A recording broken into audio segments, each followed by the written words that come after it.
ನಿಮ್ಮ UK teacher ಚಾನಲ್ಗೆ ಎಲ್ಲರಿಗೂ ಸ್ವಾಗತ ಸುಸ್ವಾಗತ. ಮೊದಲನೇದಾಗಿ ನನ್ನ ಎಲ್ಲ ಪ್ರಾಥಮಿಕ ಮತ್ತು ಪ್ರೌಢಶಾಲೆಯ ವಿದ್ಯಾರ್ಥಿಗಳು ಹಾಗೂ ಸ್ಪರ್ಧಾತ್ಮಕ ವಿದ್ಯಾರ್ಥಿಗಳು ಮತ್ತು ಕರ್ನಾಟಕದ ಎಲ್ಲ ಶಿಕ್ಷಕ ವೃಂದದವರಿಗೆ ಹಾಗೂ ಕರ್ನಾಟಕದ ಎಲ್ಲ ಪಾಲಕರು ಮತ್ತು ಎಲ್ಲ ಜನತೆಗೆ ಮೊದಲನೇದಾಗಿ ನಿಮ್ಮ ಯುಕೆ ಟೀಚರ್ ಚಾನಲ್ ವತಿಯಿಂದ ಸ್ವಾಗತ ಸುಸ್ವಾಗತ ಮತ್ತು ನಮಸ್ಕಾರಗಳು. ಇನ್ನು ಕೂಡ ಯಾರು ಈ ಒಂದು ಚಾನಲ್ ಅನ್ನ ಸಬ್ಸ್ಕ್ರೈಬ್ ಮಾಡ್ಕೊಳ್ಳಿಲ್ಲ ಅವ್ರು ಸಬ್ಸ್ಕ್ರೈಬ್ ಮಾಡ್ಕೊಳ್ಳಿ, ಲೈಕ್ ಮಾಡಿ, ಈ ಚಾನಲ್ ಲಿಂಕ್ ಅನ್ನ ಶೇರ್ ಮಾಡ್ರಿ.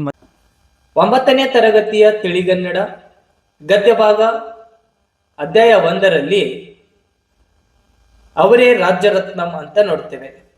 ಕವಿ KP ಪೂರ್ಣಚಂದ್ರ ತೇಜಸ್ವಿ ಅಂತ ನೋಡ್ತೇವೆ. ಓಕೆನಾ?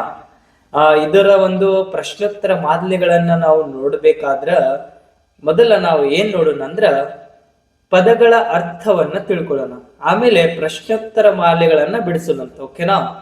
ಪದಗಳ ಅರ್ಥದಲ್ಲಿ ನಾವು ನೋಡ್ತಾ ಹೋದ್ರ ಅಂಗಲಾಚು ಅಂದ್ರೆ ಬೇಡು ಅಂತ ಬರುತ್ತೆ, ಕಿರುಚು ಜೋರಾಗಿ ಕೂಗು, ಸೋಮಾರಿ ಮೈಗಳ್ಳ ಆಲಸಿ ಅಂತ ನೋಡ್ತೇವೆ, ಧೋತ್ರ ಪಂಚೆ ಮೂರ್ಖತನ ದಡ್ಡತನ, ಸಾಮೂಹಿಕ ಒಟ್ಟು, ಹೇಳವ ಕುಂಟ ಅಂತ ನೋಡ್ತೇವೆ, ಅಪ್ರತಿಭಾ ದಿಗ್ಭ್ರಮೆ, ಚಾಡಿ ಇಲ್ಲದನ್ನು ಹೇಳು, ಜೋರು ಮಾಡು ದಬಾಯಿಸು, ಬಗಲು ಪಕ್ಕೆ ಕುಂಕುಳು ಅಂತ ನೋಡ್ತೇವೆ, ಶಿರಸಾವಹಿಸು ಹೇಳಿದಂತೆ ಮಾಡು, ಚಿಮಾರಿ ಹಾಕು ತಿರಸ್ಕಾರ ಧಿಕ್ಕರಿಸು ಅಪಮಾನಿಸು ಅಂತ ಈ ಪದಗಳ ಅರ್ಥಗಳನ್ನ ನಾವಿಲ್ಲಿ ನೋಡ್ತೇವೆ. ಓಕೆನಾ? ಈಗ ನಾವ್ ಏನ್ ಮಾಡೋಣ ಅಂದ್ರ 2 ಪ್ರಶ್ನೆಗಳು ಅಂತ ಇದಾವೆ. ಅವಳಗ ಬಿಟ್ಟ ಸ್ಥಳಗಳನ್ನು ನೀಡಿರುವ 4 ಆಯ್ಕೆಗಳಿಂದ ಸೂಕ್ತವಾದದ್ದನ್ನು ಆಯ್ದು ಬರೆಯಬೇಕು ಅಂತ ಇದೆ. ಓಕೆನಾ? ಒಂದೇದೇನಿದೆ ಅಂದ್ರೆ ಅವರೇ ರಾಜರತ್ನಂ ಗದ್ಯ ಭಾಗದ ಆಕರ ಕೃತಿ. ಅವಳಗ ಅನ್ನನ ಕನಸು, ಬವಳಗ ಅನ್ನನ ನೆನಪು, ಕವಳಗ ಅನ್ನನ ಮನಸ್ಸು, ಡವಳಗ ಅನ್ನನ ಸೊಗಸು ಅಂತ ಇದೆ. ಇದರೊಳಗೆ ಯಾವ್ದು ಬರುತ್ತೆ ನೋಡಿ. ಅವರೇ ರಾಜ್ಯರತ್ನಂ ಗದ್ಯ ಭಾಗದ ಆಕರ ಕೃತಿ ಯಾವ್ದು ಅಂದ್ರ ಅನ್ನನ ನೆನಪು ಅಂತ ನೋಡ್ತೇವೆ. ಓಕೆನಾ? 2ನೇದ್ದು ಪ್ರಶ್ನೆ, ತೇಜಸ್ವಿ ಅವರು ರಾಜ್ಯರತ್ನಂ ಅವರನ್ನು ಡ್ಯಾಶ್ ಎಂದು ಭಾವಿಸಿದರು. ಅವಳಗ ಕವಿ, ಬವಳಗ ಭಿಕ್ಷುಕ, ಕವಳಗ ಗೆಳೆಯ, ಡವಳಗ ಸನ್ಯಾಸಿ. ನೋಡ್ರಿ, ಇದರ ಉತ್ತರ ಏನಂದ್ರ ತೇಜಸ್ವಿ ಅವರು ರಾಜ್ಯರತ್ನಂ ಅವರನ್ನು ಭಿಕ್ಷುಕ ಎಂದು ಭಾವಿಸಿದ್ದರು. 3ನೇ ಪ್ರಶ್ನೆ, ತೇಜಸ್ವಿ ಅವರು ಬಾಲ್ಯದಲ್ಲಿ ಕವಿತೆಗಳನ್ನು ಡ್ಯಾಶ್ ಎಂದು ಭಾವಿಸಿದರು. ಅವಳಗ ಕವಿ ಸೃಷ್ಟಿ, ಬವಳಗ ಮಾಯಾ ಸೃಷ್ಟಿ, ಕವಳಗ ಸಹಜ ಸೃಷ್ಟಿ, ಡವಳಗ ಮಕ್ಕಳ ಸೃಷ್ಟಿ. ಹೇಳಿ ನೋಡೋಣ. 3ನೇದು, ತೇಜಸ್ವಿ ಅವರು ಬಾಲ್ಯದಲ್ಲಿ ಕವಿತೆಗಳನ್ನು ಸಹಜ ಸೃಷ್ಟಿ ಎಂದು ಭಾವಿಸಿದ್ದರು. ಓಕೆ. 4ನೇ ಪ್ರಶ್ನೆ, ಕುವೆಂಪು ಅವರ ಪ್ರಕಾರ ಭಿಕ್ಷೆ ನೀಡುವುದು ಭಿಕ್ಷುಕರನ್ನು ಡ್ಯಾಶ್ ಎಂದು ನೋಡಲಾಗುತ್ತದೆ. ಇಲ್ಲಿ ಅವಳಗ ಅವಮಾನಿಸಿದಂತೆ, ಬವಳಗ ತಿರಸ್ಕರಿಸಿದಂತೆ, ಕವಳಗ ಪ್ರೋತ್ಸಾಹಿಸಿದಂತೆ, ಡವಳಗ ಗೌರವಿಸದಂತೆ ಅಂತ ನೋಡ್ತೇವೆ. ಇದರ ಉತ್ತರ ಏನಂದ್ರ ಕುವೆಂಪು ಅವರ ಪ್ರಕಾರ ಭಿಕ್ಷೆ ನೀಡುವುದು ಭಿಕ್ಷುಕರನ್ನು ಪ್ರೋತ್ಸಾಹಿಸಿದಂತೆ ಅಂತ ನೋಡ್ತೇವೆ ನಾವು. ಓಕೆನಾ? ಇದು ಇಷ್ಟು ಬಿಟ್ಟ ಸ್ಥಳಗಳನ್ನು ಆಯ್ಕೆ ಮಾಡಿ ನಾವೇನ್ ಮಾಡಿದ್ದೇವೆ, ಸೂಕ್ತವಾದಂತಹ ಉತ್ತರವನ್ನ ಆಯ್ದು ಬರೆಯಲಾಗಿದೆ. ಓಕೆನಾ? ಈಗ ಆ ಒಳಗ ಕೆಳಗಿನ ಪ್ರಶ್ನೆಗಳಿಗೆ 1 ವಾಕ್ಯದಲ್ಲಿ ಉತ್ತರಿಸಿ ಅಂತ ಇದೆ. ನೋಡೋಣ, 1 ವಾಕ್ಯದಲ್ಲಿ ಉತ್ತರಿಸೋಣ ನಾವೀಗ. ನೋಡ್ರಿ, 1ನೇ ಪ್ರಶ್ನೆ 1, ಕುವೆಂಪು ಅವರನ್ನು ಮನೆಯವರೆಲ್ಲ ಏನೆಂದು ಕರೆಯುತ್ತಿದ್ದರು? ಕುವೆಂಪು ಅವರನ್ನು ಮನೆಯವರೆಲ್ಲ ಅಣ್ಣ ಅಂತ ಕರೆಯುತ್ತಿದ್ದರು. ಓಕೆನಾ? 2ನೇ ಪ್ರಶ್ನೆ, ಕುವೆಂಪು ಅವರ ಮಕ್ಕಳು ಭಿಕ್ಷುಕನೆಂದು ಭಾವಿಸಿ ಕವಿಯ ಹೆಸರು ಏನು? ಕವಿ ಹೆಸರೇನು? ಓಕೆ, ಇಲ್ಲಿ ಉತ್ತರ ನೋಡಿ. ಕುವೆಂಪು ಅವರ ಮಕ್ಕಳು ಭಿಕ್ಷುಕನೆಂದು ಭಾವಿಸಿದ ಕವಿಯ ಹೆಸರು ರಾಜರತ್ನಂ ಅಂತ ನೋಡ್ತೇವೆ. ಓಕೆ. 3ನೇ ಪ್ರಶ್ನೆ, ಕುವೆಂಪು ಅವರ ಮಕ್ಕಳು ಚಿಕ್ಕವರಿರುವಾಗ ಕವಿತೆಗಳನ್ನು ಏನೆಂದು ತಿಳಿದಿದ್ದರು? ಉತ್ತರ, ಕವಿತೆಗಳು ಸಹ ಹುಡುಗರು ಮಕ್ಕಳು ಮರಗಿಡ ಇರುವಂತೆ ಪ್ರಪಂಚದಲ್ಲಿರುವ ವಸ್ತುಗಳ ಎಂದು ತಿಳಿದಿದ್ದರು. ಓಕೆ. ನೋಡಿ, 4ನೇ ಪ್ರಶ್ನೆಯಲ್ಲಿ ರಾಜರತ್ನಂ ಅವರು ಪುಟ್ಟಪ್ಪನವರನ್ನು ಏನೆಂದು ತಮಾಷೆ ಮಾಡಿದರು? ಉತ್ತರ ನೋಡಿ. ರಾಜರತ್ನಂ ಅವರು, ಏನು ಪುಟ್ಟಪ್ಪ, ಮನೆಗೆ ಬಂದವರನ್ನೆಲ್ಲ ಮುಂದೆ ಕಳಿಸಿ ಬಿಡಿ ಎಂದು ಹೇಳಿದ್ದಾರೆ ಎಂದು ತಮಾಷೆ ಮಾಡಿದರು. ಓಕೆ, ಇದು ಇಷ್ಟು ಒಂದು ಅಂಕದ ಪ್ರಶ್ನೆಗಳಾದವು. ಈಗ ಈ ಕೆಳಗಿನ ಪ್ರಶ್ನೆಗಳಿಗೆ 3-4 ವಾಕ್ಯದಲ್ಲಿ ಉತ್ತರಿಸಿ ಅಂತ ಇದೆ. ಪ್ರಶ್ನೆ 1, ಕುವೆಂಪು ತಮ್ಮ ಮಕ್ಕಳಿಗೆ ರಾಜರತ್ನಂ ಅವರನ್ನು ಹೇಗೆ ಪರಿಚಯಿಸಿದರು? ಉತ್ತರ ನೋಡೋಣ. ಕುವೆಂಪು ಮಕ್ಕಳ ಕಡೆ ತಿರುಗಿ, ಇವರು ಯಾರು ಗೊತ್ತಾ ಎಂದು ಕೇಳಿದರು. ನಮಗೇನು ಗೊತ್ತು, ನಮಗೆ ಗೊತ್ತಿದ್ದರೆ ನಾವ್ಯಾಕೆ ಮುಂದೆ ಹೋಗು ಎಂದು ಹೇಳುತ್ತಿದ್ದೆವು. ನಮ್ಮ ಪಿಳಿಪಿಳಿ ಕಣ್ಣುಗಳನ್ನು ನೋಡಿ, ನಿಮ್ಮ ಪುಸ್ತಕದಲ್ಲಿ ಬಣ್ಣದ ತಗಡಿನ ತುತ್ತೂರಿ, ಕಾಸಿಗೆ ಕೊಂಡನು ಕಸ್ತೂರಿ ಓದಿದ್ದೀರಲ್ಲ, ಇವರೇ ಅದನ್ನು ಬರೆದವರು ಎಂದು ತಮ್ಮ ಮಕ್ಕಳಿಗೆ ರಾಜರತ್ನಂ ಅವರನ್ನು ಪರಿಚಯಿಸಿದರು ಕುವೆಂಪು ಅವರು. ಓಕೆನಾ. ಎರಡನೇ ಪ್ರಶ್ನೆ, ರಾಜರತ್ನಂ ಅವರ ವೇಷಭೂಷಣಗಳು ಹೇಗಿದ್ದವು? ಎರಡನೇ ಪ್ರಶ್ನೆಯಲ್ಲಿ ರಾಜರತ್ನಂ ಅವರ ವೇಷಭೂಷಣಗಳು ಹೇಗಿದ್ದವು ಅಂತ ನೋಡ್ತೇವೆ. ಉತ್ತರ ನೋಡಿ. ರಾಜರತ್ನಂ ಅವರ ವೇಷಭೂಷಣಗಳೆಂದರೆ ಬಿಳಿಯ ಅಡ್ಡ ಪಂಚೆ ಹಾಗೂ ಬಿಳಿಯ ಅಂಗಿ, ಮೈ ಮೇಲೆ ನಸು ಕಂದು ಧೋತ್ರ, ಅವರ ಬಲಗಲೊಂದು ದೊಡ್ಡ ಜೋಳಿಯಂತ ಚೀಲ ಇತ್ತು. ಓಕೆನಾ. ಇದು ಇಷ್ಟು ಇದರ ಉತ್ತರ. ಮೂರನೇ ಪ್ರಶ್ನೆ, ಕವಿಯ ಜೊತೆಗೆ ಕವಿಯ ಹೆಸರನ್ನು ಏಕೆ ನೆನಪಲ್ಲಿಡಬೇಕು? ಉತ್ತರ, ಕವಿತೆಗಳನ್ನು ಕವಿಗಳು ಬರೆಯುತ್ತಾರೆ. ಯಾವ ಕವಿ ಯಾವ ಕವಿತೆಯನ್ನು ಬರೆದಿದ್ದಾರೆ ಎಂಬುದು ನಮಗೆ ತಿಳಿಯಬೇಕಾದರೆ ಕವಿತೆಯ ಜೊತೆಗೆ ಕವಿಯ ಹೆಸರು ನೆನಪಲ್ಲಿಡಬೇಕು ಅಂತ ನೋಡ್ತೇವೆ. ಓಕೆ. ನಾಲ್ಕನೇ ಪ್ರಶ್ನೆ, ಕುವೆಂಪು ಅವರು ರಾಜರತ್ನಂ ಅವರನ್ನು ಮನೆಯ ಒಳಕ್ಕೆ ಹೇಗೆ ಬರಮಾಡಿಕೊಂಡರು? ಉತ್ತರ, ಕುವೆಂಪು ಅವರು ಮನೆಯಿಂದ ಹೊರಬಂದು ರಾಜರತ್ನಂ ನೋಡಿ ಅವರ ಗುರುತು ಹಿಡಿದು, ಓಹೋ ಬನ್ನಿ ಬನ್ನಿ ಎಂದೆನ್ನುತ್ತಾ ಅವರೇ ಸರಸರ ಮುಂದುವರೆದು ಗೇಟು ತೆಗೆದು ದಟ್ಟಿ ಪಂಚೆಯ ಮನುಷ್ಯನನ್ನು ಕರೆದುಕೊಂಡು ಬಂದರು. ಓಕೆ. ಐದನೇ ಪ್ರಶ್ನೆ, ಕುವೆಂಪು ಅವರ ಮಕ್ಕಳನ್ನು ಕಂಡಾಗಲೆಲ್ಲ ರಾಜರತ್ನಂ ಏನೆಂದು ತಮಾಷೆ ಮಾಡುತ್ತಿದ್ದರು? ಉತ್ತರ, ರಾಜರತ್ನಂ ಆಮೇಲೆ ಯಾವಾಗಲಾದರೂ ನಮ್ಮ ಮನೆಗೆ ಬಂದಾಗ ಮಕ್ಕಳನ್ನು ಕಂಡರೆ, ಏನ್ರಪ್ಪ ಒಳಗೆ ಬರಬಹುದೇ, ಮುಂದೆ ಬೇಕು ಎಂದು ತಮಾಷೆ ಮಾಡುತ್ತಿದ್ದರು. ಓಕೆ.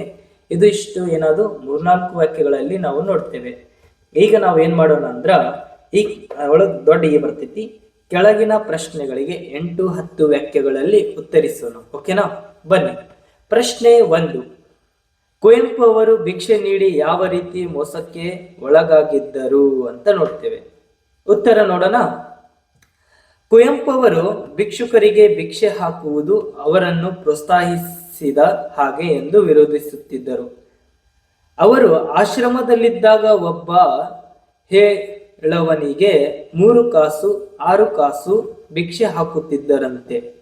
ಆಗಲೂ ಆಶ್ರಮದ ಸ್ವಾಮಿಗಳಾದ ಸಿದ್ದೇಶ್ವರಾನಂದರು ಭಿಕ್ಷಾವೃತ್ತಿಗೆ ಉತ್ತೇಜನ ನೀಡುವುದಕ್ಕೆ ಬದ್ಧ ವಿರೋಧಿಗಳಾಗಿದ್ದರು.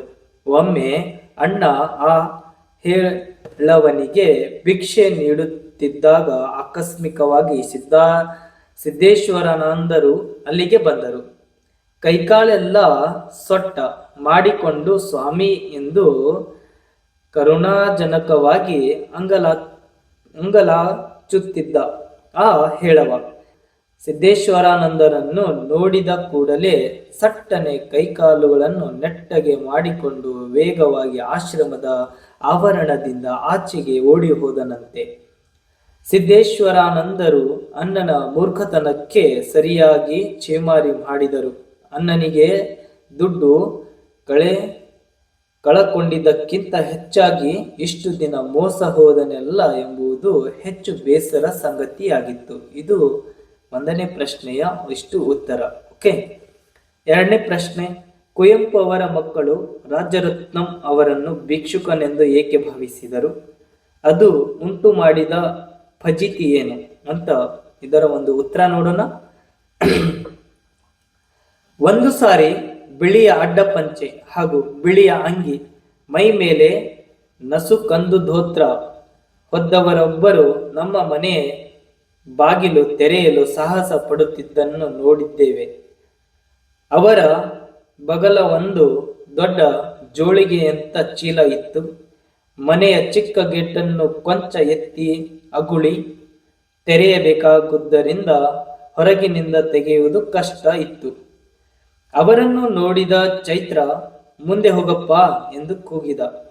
ಆದರೂ ಆ ವ್ಯಕ್ತಿ ತಮಗೆ ಗೇಟು ತೆಗೆಯುವ ಪ್ರಯತ್ನ ಮುಂದುವರೆಸಿದ್ದನ್ನು ನೋಡಿ ನಾವೆಲ್ಲರೂ ಸಾಮೂಹಿಕವಾಗಿ ಮುಂದೆ ಹೋಗಪ್ಪ ಎಂದು ಕಿರಿಚಿದೆವು. ಆಮೇಲೂ ಅವರು ನಿಂತೆ ಇದನ್ನು ನೋಡಿ ನಾವು ಅಣ್ಣನಿಗೆ ಚಾಡಿ ಹೇಳಲು ಒಳಗೆ ಓಡಿ ಹೋದೆವು. ಬಂದ ವ್ಯಕ್ತಿಯೊಬ್ಬ ಭಿಕ್ಷುಕರ ರೀತಿ ಕೊಳಕು ಬಟ್ಟೆಯಲ್ಲಿ ಭಿಕ್ಷಾ ಪಾತ್ರೆ ಹಿಡಿದವರಲ್ಲ, ಆದರೆ ಅನೇಕ ದಾಸಯ್ಯಗಳು ಮಾರಿ ಭಕ್ತರು ಎಂತೆಂಥವಕ್ಕೂ ಚಂದ ವಸೂಲಿ ಮಾಡಲು ಬರುವರು. ಟ್ರಿಮ್ಮಾಗಿಯೇ ಬಟ್ಟೆ ಹಾಕಿಕೊಂಡು ಭಿಕ್ಷಾಟನೆಗೆ ಬರುತ್ತಿದ್ದವರಿಂದ ನಾವು ನಮಗೆ ಗುರುತು ಪರಿಚಯ ಇಲ್ಲದೆ ಮನೆಯೊಳಗೆ ಬರುವವರನ್ನೆಲ್ಲ ಮುಂದೆ ಕಳಿಸಬೇಕಾದ ಭಿಕ್ಷದವರೆಂದು ತೀರ್ಮಾನಿಸಿ ಕೂಗುತ್ತಿದ್ದೆವು.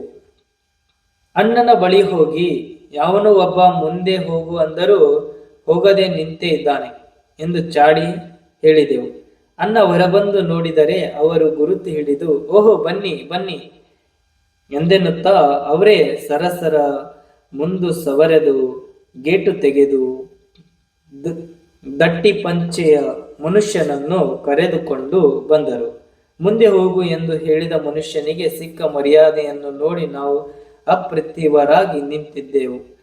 ಬಂದಾತ, ಏನಪ್ಪ ಪುಟ್ಟಪ್ಪ, ಮನೆಗೆ ಬಂದವರನ್ನೆಲ್ಲ ಮುಂದೆ ಕಳಿಸಿಬಿಡಿ ಎಂದು ಹೇಳಿದ್ದೀರಾ ಎಂದು ತಮಾಷೆ ಕೇಳಿದರು ಅಂತ ನೋಡ್ತೇವೆ. ಈಗ ಹೂ ಅಂತ ಬರ್ತೈತಿ. ಹೂ ಒಳಗ ಸಂದರ್ಭದೊಡನೆ ವಿವರಿಸಿ ಅಂತ ಇದೆ. ಮೊದಲನೆಯ ಸಂದರ್ಭ ಏನಿದೆ ಅಂದ್ರ, ಯಾವನೋ ಒಬ್ಬ ಮುಂದೆ ಹೋಗು ಅಂದರೂ ಹೋಗದೆ ನಿಂತೇ ಇದ್ದಾನೆ ಅಂತ ಹೇಳಿದೆ. ಆಯ್ಕೆ. ಈ ವಾಕ್ಯವನ್ನ KP ಪೂರ್ಣಚಂದ್ರ ತೇಜಸ್ವಿ ಅವರ ಬರೆದಿರುವ ಅಣ್ಣನ ನೆನಪು ಎಂಬ ಕೃತಿಯಿಂದ ಆಯ್ದು ಅವರೇ ರಾಜ್ಯರತ್ನಂ ಎಂಬ ಗದ್ಯ ಭಾಗದಿಂದ ಆರಿಸಿಕೊಳ್ಳಲಾಗಿದೆ. ಈ ಮಾತನ್ನು ಸಂದರ್ಭ ನೋಡ್ರಿ. ಈ ಮಾತನ್ನು ಕುವೆಂಪು ಅವರ ಮಕ್ಕಳು ಕುವೆಂಪು ಅವರಿಗೆ ಹೇಳಿದರು. ರಾಜರತ್ನಂ ಅವರು ಕುವೆಂಪು ಅವರ ಮನೆಗೆ ಬಂದು ಗೇಟು ತೆಗೆಯಲು ಸಾಹಸ ಪಡುತ್ತಿದ್ದನ್ನು ನೋಡಿ ಮಕ್ಕಳು ರಾಜರತ್ನಂ ರವರನ್ನು ಭಿಕ್ಷುಕನೆಂದು ಭಾವಿಸಿ ಮುಂದೆ ಹೋಗಪ್ಪ ಎಂದು ಹೇಳಿದರು. ಆದರೂ ಕೂಡ ರಾಜರತ್ನಂ ರವರು ಗೇಟನ್ನು ತೆಗೆಯಲು ಮತ್ತೆ ಪ್ರಯತ್ನಿಸಿದ್ದನ್ನು ಕಂಡು ಕುವೆಂಪು ಅವರ ಮಕ್ಕಳು ಕುವೆಂಪು ಅವರ ಬಳಿ ಹೋಗಿ ಈ ಮೇಲಿನ ಮಾತನ್ನ ಹೇಳಿದರು ಅಂತ ನೋಡ್ತೇವೆ. ಓಕೆನಾ. ಎರಡನೆಯ ಒಂದು ಸಂದರ್ಭ ನೋಡಿದ್ರೆ ನೋಡ್ರಿ, ನಿಮ್ಮ ಪುಸ್ತಕದಲ್ಲಿ ಬಣ್ಣದ ತಗಡಿನ ತುತ್ತೂರಿ, ಕಾಸಿಗೆ ಕೊಂಡನು ಕಸ್ತೂರಿ ಓದಿದ್ದೀರಲ್ಲ, ಇವರೇ ಅದನ್ನು ಬರೆದವರು ಅಂತ ನೋಡ್ತೇವೆ.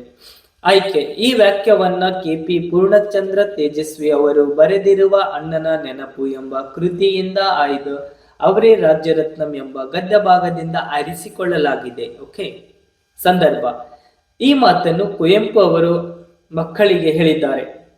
ಮಕ್ಕಳ ಕಡೆ ತಿರುಗಿ, ನಿಮ್ಮ ಪುಸ್ತಕದಲ್ಲಿ ಬಣ್ಣದ ತಗಡಿನ ತುತ್ತೂರಿ, ಕಾಸಿಗೆ ಕೊಂಡನು ಕಸ್ತೂರಿ ಓದಿದಿರಲ್ಲ, ಇವರೇ ಅದನ್ನು ಬರೆದವರು ಎಂದು ರಾಜ್ಯರತ್ನಮ್ಮರವರನ್ನು ಪರಿಚಯಿಸುವಾಗ ಈ ಮೇಲಿನ ಮಾತು ಬಂದಿದೆ ಅಂತ ನೋಡುತ್ತೇವೆ. ಓಕೆ. ಈಗ ಮೂರನೆಯ ಒಂದು ಸಂದರ್ಭ ನೋಡೋಣ. ಏನ್ರಪ್ಪ, ಒಳಗೆ ಬರಬಹುದೇ, ಮುಂದೆ ಹೋಗಬೇಕು ಅಂತ ನೋಡ್ತೇವೆ. ಇದರ ಒಂದು ಆಯ್ಕೆ ನೋಡೋಣ. ಈ ವಾಕ್ಯವನ್ನ KP ಪೂರ್ಣಚಂದ್ರ ತೇಜಸ್ವಿ ಅವರು ಬರೆದಿರುವ ಅಣ್ಣನ ನೆನಪು ಎಂಬ ಕೃತಿಯಿಂದ ಆಯ್ದು ಅವರೇ ರಾಜ್ಯರತ್ನಂ ಎಂಬ ಗದ್ಯ ಭಾಗದಿಂದ ಆರಿಸಿಕೊಳ್ಳಲಾಗಿದೆ. ಸಂದರ್ಭ. ಈ ಮಾತನ್ನು ರಾಜ್ಯರತ್ನಂ ರವರು ಕುವೆಂಪು ಅವರ ಮಕ್ಕಳಿಗೆ ಹೇಳಿದರು. ಕುವೆಂಪುರವರ ಮಕ್ಕಳು ಒಂದು ಬಾರಿ ರಾಜರತ್ನಂರವರು ಮನೆಗೆ ಬಂದಾಗ ಮುಂದೆ ಹೋಗಪ್ಪ ಎಂದು ಹೇಳಿದರು.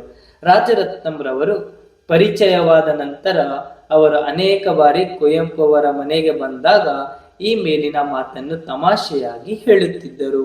ಇಷ್ಟು ಇದು ಏನಾಗಿದೆ, ನಾವು ಇಲ್ಲಿ ಪ್ರಶ್ನೋತ್ತರ ಮಾಲೆಗಳನ್ನ ನೋಡ್ತೇವೆ. ಈಗ ಭಾಷಾ ಅಭ್ಯಾಸ ಅಂತ ಬರುತ್ತೆ, 3ರಲ್ಲಿ ಭಾಷಾ ಅಭ್ಯಾಸ ಅಂತ ನೋಡೋಣ. ಆ ಒಳಗ ಗುಂಪಿಗೆ ಸೇರದ ಪದವನ್ನ ಆರಿಸಿ ಬರೆಯಿರಿ ಅಂತ ಇದೆ. ಏನೋ ಗುಂಪಿಗೆ ಸೇರದ ಪದವನ್ನ ಆರಿಸಿ ಬರಿ ಅಂತ ಇದೆ. ನೋಡೋಣ. ಒಂದನೇದ್ದು ಅಪ್ಪ, ಅಣ್ಣ, ತಮ್ಮ, ಸ್ನೇಹಿ ಅಂತ ಇದೆ. ಎರಡನೇದೊಳಗ ಮನೆಯನ್ನು, ಕರುವನ್ನು, ಏನನ್ನು, ಶಾಲೆಯನ್ನು ಅಂತ ಇದೆ. ಮೂರನೇ ಒಳಗ ಬಾಗಿಲು, ಕಿಟಕಿ, ಜೋಳಿಗೆ, ಅಟ್ಟ ಅಂತ ನೋಡ್ತೇವೆ. ನಾಲ್ಕನೇದೊಳಗ ಸರಸರ, ಬನ್ನಿ ಬನ್ನಿ, ಸಟನೆ ಅಂತ ನೋಡ್ತೇವೆ. ಇನ್ನೊಂದು ಪಿಳಿ ಅಂತ ನೋಡ್ತೇವೆ. 5ನೇ ಒಳಗ ಕಣ್ಣು, ದೇಹ, ಕಿವಿ, ಮೂಗು ಅಂತ ನೋಡ್ತೇವೆ. ಓಕೆನಾ? ಇದಿಷ್ಟು ಗುಂಪಿಗೆ ಸೇರಿದ ಪದವನ್ನ ಅಲ್ಲಿ ಇದ್ರೊಳಗೆ ಆರಿಸ್ಬೇಕೀಗ. 1ನೇ ಒಳಗ ಅಪ್ಪ, ಅಣ್ಣ, ತಮ್ಮ ಇವರು ಎಲ್ಲ ಏನಾಗ್ತಾರ, ಕುಟುಂಬದಲ್ಲಿ ಬರ್ತಾರ. ಸ್ನೇಹಿತ ಏನಾಗ್ತಾನ, ಹೊರದವ ಆಗ್ತಾನ, ಅದಕ್ಕೆ ಇಲ್ಲಿ ಸ್ನೇಹಿತ. ಮನೆಯನ್ನು, ಕರುವನ್ನು, ಏನನ್ನು, ಶಾಲೆಯನ್ನು ನೋಡ್ರಿ. ಮನೆಯನ್ನು, ಕರುವನ್ನು, ಶಾಲೆಯನ್ನು ಎಲ್ಲ 3 ಒಂದು. ಇಲ್ಲಿ ಏನನ್ನು ಏನಿದೆ ಅಲ್ಲ ಇದು ಹೊರತು ಪಡಿಸಲಾಗಿದೆ. ಓಕೆ, ಇದು ಸೇರದ ಪದ. ಇಲ್ಲಿ ಬಾಗಿಲು, ಕಿಟಕಿ, ಅಟ್ಟ ಈ 3 ಒಂದು. ಜೋಳಿಗೆ ಇದು ಏನಾಗಿದೆ ಅಂದರೆ ಈ ಗುಂಪಿಗೆ ಸೇರದ ಪದ ಅಲ್ಲ. 4ನೇದು ಸರಸರ, ಬನ್ನಿ ಬನ್ನಿ, ಸಟನೆ, ಪಿಳಿ. ಇಲ್ಲಿ ಸರಸರ, ಸಟನೆ, ಪಿಳಿ ಇದು 3 ಒಂದು ಗುಂಪಿಗೆ ಸೇರ್ತಾವ. ಇಲ್ಲಿ ಬನ್ನಿ ಬನ್ನಿ ಇಲ್ಲಿ ಸೇರುವುದಿಲ್ಲ. ಓಕೆ. ಕಣ್ಣು, ದೇಹ, ಕಿವಿ, ಮೂಗು. ಕಣ್ಣು, ಕಿವಿ, ಮೂಗು ಇವೆಲ್ಲ ಏನೋ ತಲೆಯಲ್ಲಿ ಬರ್ತಾವ. ಓಕೆ. ದೇಹ ಒಂದು ಏನಾಗ್ತೈತಿ ಇಲ್ಲಿ ಈ ಗುಂಪಿಗೆ ಸೇರುವುದಿಲ್ಲ. ಓಕೆ. ಆ ಒಳಗ ಈ ಕೆಳಗಿನ ಪದಗಳನ್ನು ಸ್ವಂತ ವಾಕ್ಯದಲ್ಲಿ ಬಳಸಿ ಬರೆಯಿರಿ ಅಂತ ಇದೆ. ಒಂದನೇದೇನೋ ಶಿರಸಾವಹಿಸು. ನಾನು ಗುರು ಹಿರಿಯರು ಹೇಳಿದ ಮಾತನ್ನು ಶಿರಾವಹಿಸಿ ಮಾಡುತ್ತೇನೆ ಅಂತ ಇದೆ. ಓಕೆ. 2ನೇದು ಆಕಸ್ಮಿಕ. ನಾನು ದಾರಿಯಲ್ಲಿ ಹೋಗುತ್ತಿದ್ದಾಗ ಆಕಸ್ಮಿಕವಾಗಿ ಕಾಲು ಜಾರಿ ಬಿದ್ದೆನು. ಓಕೆ. 3 ಛೀಮಾರಿ. ನನ್ನ ಸೋಮಾರಿತನವನ್ನು ನೋಡಿ ನಮ್ಮ ತಂದೆಯವರು ನನಗೆ ಛೀಮಾರಿ ಹಾಕಿದರು. 4 ಪ್ರೋತ್ಸಾಹ. ಶಾಲೆಯಲ್ಲಿ ನಮಗೆ ಪ್ರೋತ್ಸಾಹದಾಯಕ ಯೋಜನೆಗಳು ದೊರೆತಿವೆ. 5 ಕನಿಕರ. ದುರ್ಬಲರಿಗೆ ಕನಿಕರ ತೋರಿಸಬೇಕು. 6 ಅಂಗಲಾಚು. ಪ್ರವಾಸಕ್ಕೆ ಕಳಿಸಿಕೊಡಬೇಕೆಂದು ನಮ್ಮ ತಂದೆಯನ್ನು ಅಂಗಲಾಚಿದೆನು ಅಂತ ನೋಡ್ತೇವೆ. ಓಕೆನಾ? ಈಗ ಈ ಒಳಗ ಈ ಕೆಳಗಿನ ಪದಗಳಿಗೆ ವಿರುದ್ಧಾರ್ಥಕ ಪದಗಳನ್ನು ಬರೆಯಿರಿ ಅಂತ ಇದೆ. ಕರುಣೆ, ಸಾಧಾರಣ, ಕಷ್ಟ, ಪ್ರೋತ್ಸಾಹಿಸು ಅಂತ ಇದೆ. ಕರುಣೆ ಅಂದ್ರೆ ನಿಷ್ಕರುಣೆ, ಸಾಧಾರಣ ಅಂದ್ರ ಅಸಾಧಾರಣ, ಕಷ್ಟ ಅಂದ್ರ ಸುಖ, ಪ್ರೋತ್ಸಾಹಿಸು ಅಂದ್ರೆ ಕಡೆಗಣಿಸು ಅಂತ ನೋಡ್ತೇವೆ. ಇವು ಇಷ್ಟು ವಿರುದ್ಧಾರ್ಥಕ ಪದಗಳು. ಈಗ ಈ ದೊಡ್ಡ ಈ ಒಳಗ ಕೆಳಗಿನ ಪದಗಳಿಗೆ ಬಹುವಚನ ರೂಪವನ್ನ ಬರೆಯಿರಿ ಅಂತ ಇದೆ. ಭಿಕ್ಷುಕ ಅಂದ್ರೆ ಭಿಕ್ಷುಕರು, ಚೀಲ ಅಂದ್ರೆ ಚೀಲಗಳು, ಸೋಮಾರಿ ಅಂದ್ರೆ ಸೋಮಾರಿಗಳು, ಬಾಗಿಲು ಅಂದ್ರ ಬಾಗಿಲುಗಳು, ಮಗು ಅಂದ್ರ ಮಕ್ಕಳು, ಕವಿತೆ ಅಂದ್ರ ಕವಿತೆಗಳು. ಓಕೆ. ಹೂ ಒಳಗ ಈ ಕೆಳಗಿನ ಪದಗಳ ವಿಭಕ್ತಿ ಪ್ರತ್ಯಯಗಳನ್ನ ಗುರುತಿಸಿ ಬರೆಯಿರಿ ಅಂತ ಇದೆ. ಬರೀನಾ? ಬರ್ರಿ. ಮೊನ್ನೇದು ಯಾವ್ದಿದೆ ಅಂದ್ರ ಮನೆಯಿಂದ. ಇಲ್ಲಿ ಏನಾಗ್ತೈತೆ ಅಂದ್ರ ಇಂದ ಅಂತ ಬರ್ತೈತಿ. ಮನೆಯಿಂದ ಇಲ್ಲಿ ಇಂದ ಬಂದಿದೆ. ಇದು ತೃತೀಯ ವಿಭಕ್ತಿ ಪ್ರತ್ಯಯವಾಗಿದೆ. ಓಕೆನಾ? 2ನೇದು ಕಾಲೇಜಿಗೆ. ಇಲ್ಲಿ ಗೆ ಅಂತ ಬಂದೈತಿ. ಕೆ, ಗೆ, ಹೀಗೆ ಇದು ಚತುರ್ಥಿ ವಿಭಕ್ತಿ ಪ್ರತ್ಯಯ ಅಂತ ನೋಡ್ತೇವೆ. 3ನೇದು ಊಟವನ್ನು ಅಂದ್ರ ಅನ್ನು ಅಂತ ಬತ್ತಿಲ್ಲಿ. ಒಂದು ಜಾಗದಲ್ಲಿ ಅನ್ನು ಅಂತ ಇರ್ತೈತಿ. ಇದು ದ್ವಿತೀಯ ವಿಭಕ್ತಿ ಪ್ರತ್ಯಯ ಅಂತ ನೋಡ್ತೀವಿ. ಏನಿದು? ದ್ವಿತೀಯ ವಿಭಕ್ತಿ ಪ್ರತ್ಯಯ ಅಂತ ನೋಡ್ತೇವೆ. 4 ಪುಸ್ತಕದ ಅಂತ ನೋಡ್ತೇವೆ. ಪುಸ್ತಕದ ಒಳಗ ಆ ಐತಲ್ಲಿ ಅದು ಷಷ್ಠಿ ವಿಭಕ್ತಿ ಪ್ರತ್ಯಯ ಅಂತ ನೋಡ್ತೇವೆ. 5ನೇ ಒಳಗ ದಾರಿಯಲ್ಲಿ ಅಂತ ನೋಡ್ತೇವೆ. ದಾರಿಯಲ್ಲಿ ಅಂದ್ರ ಅಲ್ಲಿ ಅಂತ ಬರ್ತೈತೆ. ಅದು ಯಾವ ಒಳಗ ಆ ಐತಲ್ಲಿ ಅಲ್ಲಿ ಅಂತ ನೋಡ್ತೇವೆ. ಇದು ಸಪ್ತಮಿ ವಿಭಕ್ತಿ ಪ್ರತ್ಯಯ ಅಂತ ನೋಡ್ತೇವೆ. ಓಕೆನಾ? ಇದು ಇಷ್ಟು ಇವತ್ತಿನ ಈ ರಾಜ್ಯರತ್ನಮ ಬಲ್ಲಿ ಬರುವಂತಹ ಏನು ನೋಡಿದೆ ನಾವು, ಪ್ರಶ್ನೋತ್ತರ ಮಾಲೆಗಳು ಮತ್ತು ಭಾಷಾ ಅಭ್ಯಾಸಗಳನ್ನ ನಾವು ಇಲ್ಲಿ ಮಾಡಿದ್ದೇವೆ. ಓಕೆನಾ?